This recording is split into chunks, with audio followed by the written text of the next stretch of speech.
नमस्कार दोस्तों, स्वागत है आप सभी का न्यूज़ इन फोकस में अफेयर्स ग्रिड का एक बेहतरीन सीरीज। तो आज हम बात करेंगे कि इंडिया के पहले ब्लू बॉन्ड की जिसे इशू किया है किसने, सागर मल्लफ फाइनेंस कॉर्पोरेशन लिमिटेड में। तो ये होता क्या है, बेसिक नॉलेज है और इसके साथ साथ ये प्रीलिम्स के पॉइंट ऑफ व्यू से भी इम्पोर्टेंट हो जाता है। तो चलिए शुरू करते हैं। इससे पहले शुरू करें, आप लोगों से रिक्वेस्ट है कि चैनल को सब्सक्राइब जरूर करें। और मेरा नाम त्रिभुवन जय सिंह है और आज का जो टॉपिक है वो यही है कि सागर मल्लफ फाइनेंस कॉर्पोरेशन ने अभी अनाउंस किया है कि वो इंडिया का पहला ब्लू बॉन्ड इशू करेगा, जिसका फोकस इस बात पर होगा कि जो मैरीटाइम और कोस्टल इंफ्रास्ट्रक्चर प्रोजेक्ट है उनके लिए वो फंडिंग सोर्सेस को लाया जा सके या डाइवर्सिफाई किया जा सके, जो फंडिंग सोर्सेस है वो फाइनेंस है। ये तो ब्लू बॉन्ड होता क्या है, तो ब्लू बॉन्ड एक तरीके का डेप्ट इंस्ट्रूमेंट होता है। बॉन्ड को जैसे हम सभी लोग जानते हैं कि बॉन्ड का मतलब होता है कि इसको इशू करके मार्केट से क्या करना है, मार्केट से पैसा लेना है। तो मार्केट से जो पैसा उधार लिया जाता है तो बॉन्ड के थ्रू लिया जाता है, और बॉन्ड मेनली जो होते हैं ये लॉन्ग टर्म के डेप्ट इंस्ट्रूमेंट होते हैं। लॉन्ग टर्म डेप्ट इंस्ट्रूमेंट मतलब कि लॉन्ग टर्म के लिए, यानी कि लगभग 360 यानी कि 365 डेज से अबव के लिए अगर लोन लिया जा रहा है तो बॉन्ड के थ्रू लिया जाता है। तो यहाँ पे हम देखेंगे कि डेप्ट इंस्ट्रूमेंट है जो यूज़ किया जाएगा किस चीज़ के लिए, फंड राइज करने के लिए। प्रोजेक्ट जो ओशन से रिलेटेड है, सी, कोस्ट, रिवर और अदर जो वाटर बेस्ड इकोसिस्टम है, उससे रिलेटेड जो पैसा हम फंड रेज़ करेंगे, वो किसके थ्रू कर सकते हैं?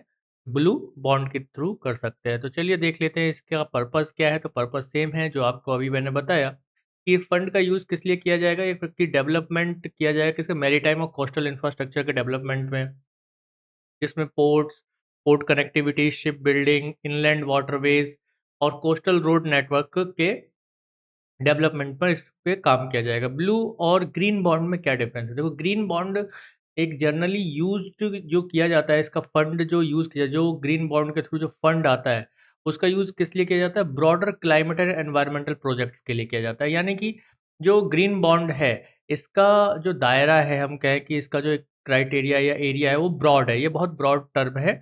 इसमें क्लाइमेट, एनवायरनमेंट से रिलेटेड जैसे प्रोजेक्ट है, नेशनल पार्क्स हैं या प्रोजेक्ट चीता जैसा है, तो इस तरीके के जो टर्म्स होते हैं ब्रॉडर लेवल पे, तो ग्रीन बॉन्ड से आने वाले फंड का यूज़ किया जाता है। ब्लू बॉन्ड का यूज़ किस लिए किया जा रहा है?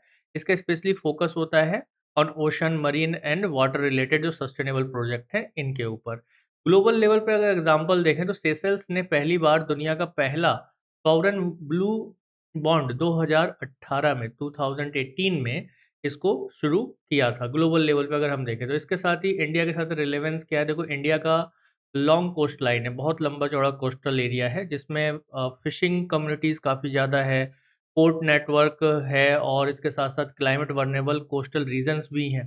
तो इसलिए ब्लू बॉन्ड इम्पॉर्टेंट बन जाता है, क्योंकि इतने बड़े कोस्टल एरिया को संभालने के लिए, क्लाइमेटिक वर्नेबिलिटीज़ को संभालने के लिए क्या चाहिए? फाइनेंस चाहिए। और फाइनेंसिंग सस्टे जो है, ये ब्लू इकोनॉमी से रिलेटेड जो प्रोजेक्ट हैं, उनके लिए ब्लू बॉन्ड बहुत ज़्यादा इम्पोर्टेंट रोल प्ले करेगा। ब्लू इकोनॉमी मतलब जो ओशन है या फिशरीज़ है, इन सब से रिलेटेड जो भी हमारी इनकम होती है, इकोनॉमी हो रही है, इकोनॉमिक एक्टिविटीज़ हो रही है ओशनिक एरियाज़ में, उनके लिए ब्लू बॉन्ड बहुत ज़्यादा इम्पोर्टेंट रोल प्ले करेगा। तो ब्लू इकोनॉमी के साथ लिंक की अगर हम बात करें तो इंडिया ब्लू इकोनॉमी में क्या आता है, भारत की ब्लू इकोनॉमी में फिशरीज़ है, शिपिंग है, ऑफशोर एनर्जी है, कोस्टल टूरिज़्म है, जिसमें लगभग अगर देखा जाए तो ये पूरा सेक्टर 4% जीडीपी में कंट्रीब्यूट करता है और लगभग 4 मिलियन लोगों को रोज़गार देता है। तो इस वजह से ब्लू इकोनॉमी के साथ इसका लिंकेज बहुत अच्छा बन जाता है और ब्लू इकोनॉमी और ब्लू बॉन्ड मिलकर धमाल ही करने वाले हैं आने वाले टाइम में। तो चलिए, ये था कि भाई ब्लू बॉन्ड क्या होता है, ये बहुत बेसिक और प्रीलिम्स के पॉइंट ऑफ व्यू से बहुत इम्पोर्टेंट टॉपिक हम मान सकते हैं। तो चलिए आगे बढ़ते हैं, अंत तक बने रहने के लिए आप सभी का बहुत-बहुत शुक्रिया। लेकिन उससे पहले सिग्निफिकेंसेस क्या हैं? Blue bond can help India attract global sustainable finance, यानी कि ब्लू बॉन्ड का यूज़ करके हम जो है ग्लोबल लेवल पर भी क्या कर सकते हैं, ग्लोबल लेवल पर भी फंड रेज़ कर सकते हैं। और उसका यूज़ हम किस लिए करेंगे? अपना जो प्रेशर ऑन बजटरी रिसोर्सेज़, जो बजट से पैसा रिसोर्सेज़ आता पैसा आता है, उस पर हम डिपेंड किस पर रहते हैं कि गवर्नमेंट बजट इश्यू करेगी तो ही हम उसमें काम करेंगे। तो उस पर जो एक बजटरी रिसोर्सेज़ हैं हमारे, उस पर एक प्रेशर कम होगा, सपोर्ट होगा, कोस्टल कम्युनिटीज़ को बहुत ज़्यादा प्रॉफ़िट होगा, क्योंकि इन्वेस्टमेंट बढ़ेगा तो रोज़गार भी बढ़ेगा, बैलेंस मैरीटाइम इंफ्रास्ट्रक्चर इंफ्रास्ट्रक्चर जो मैरीटाइम इंफ्रास्ट्रक्चर है उसमें ग्रोथ होगा और कंजर्वेशन पर भी काम यहाँ पर होगा। तो वहीं अगर सागरमाला फाइनेंस कॉर्पोरेशन की बात करें, क्योंकि सागरमाला फाइनेंस कॉर्पोरेशन ही क्या लेकर आया है, ब्लू बॉन्ड लेकर आया है, इस बात को ध्यान रखना है। It is a state on maritime focus lander established in 2016, 2016 में ये स्टेट ओन यानी कि सरकार के अधीन आता है। और ये किस मिनिस्ट्री के अंडर है, ministry of port shipping and waterways के अंडर है।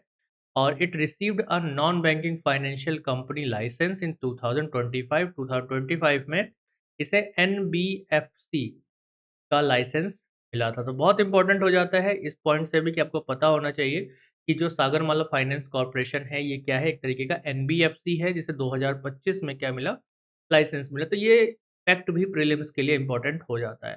ठीक है, तो दोस्तों अंत तक बने रहने के लिए बहुत बहुत धन्यवाद आप सभी का। मेरा नाम त्रिभुवन जय सिंह है, आप मुझे इंस्टाग्राम पे फॉलो कर सकते हैं और चैनल को सब्सक्राइब करना तो बिल्कुल भी ना भूलें। जय हिंद।